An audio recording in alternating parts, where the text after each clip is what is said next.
Savait-il à qui elle était? Je ne savais pas.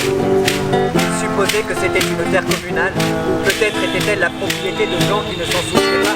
Lui ne se souciait pas de connaître les propriétaires. Il planta ainsi ses semblants avec un soin extrême. Cependant, je commis une faute. Mon jeune âge, précisément, me forçait à imaginer l'avenir en fonction de moi-même et d'une certaine recherche du bonheur. Je lui dis que, dans 30 ans, ces 10 000 chênes seraient magnifiques. Il me répondit très simplement que si Dieu lui prêtait vie, dans 30 ans, il en aurait planté tellement d'autres que ces 10 000 seraient comme une goutte d'eau dans la mer.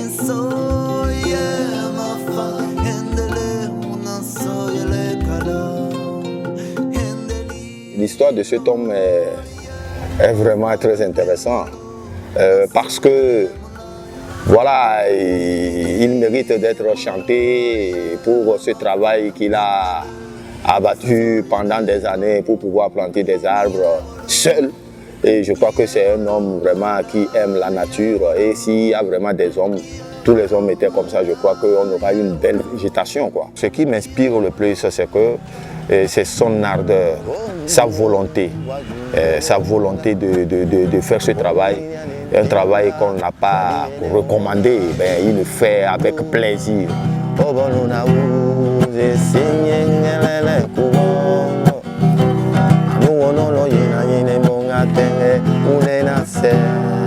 Étape de travail qui est une étape de recherche.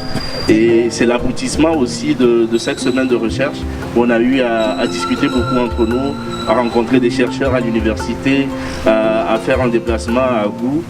Et donc on vous propose d'entendre. Je m'appelle Elemaoussi Aguelidi, je suis metteur en scène et auteur. Et je participe au projet Planteurs et Planteuses d'arbres en tant qu'auteur à l'endroit de l'écriture. Et c'est un projet que je trouve d'abord très intéressant, même au-delà de l'aspect professionnel et financier de ce que c'est qu'avoir un travail et tout ça.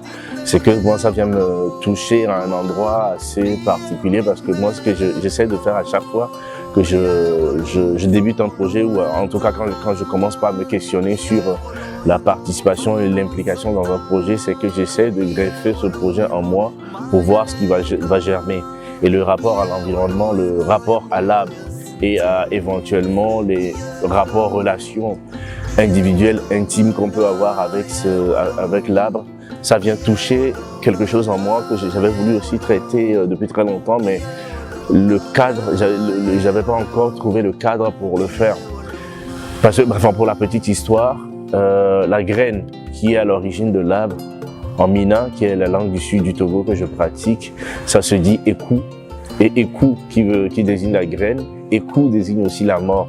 Donc il y a l'aspect cyclique comme ça qui se renferme dans cette seule graine et ça me connecte à des choses beaucoup plus intimes, plus à l'intérieur de moi. Il y a des histoires aussi de famille de mon grand-père et bien évidemment par-dessus tout à la grande question de l'environnement. Et l'Institut français du Togo qui soutient aussi directement cette résidence avec l'espoir de pouvoir sur une prochaine fois accueillir les spectacles ou les proposer à la programmation, pourquoi pas à Agou, puisque il y a eu une source d'inspiration là-bas avec la rencontre de planteuses et de planteurs d'arbres.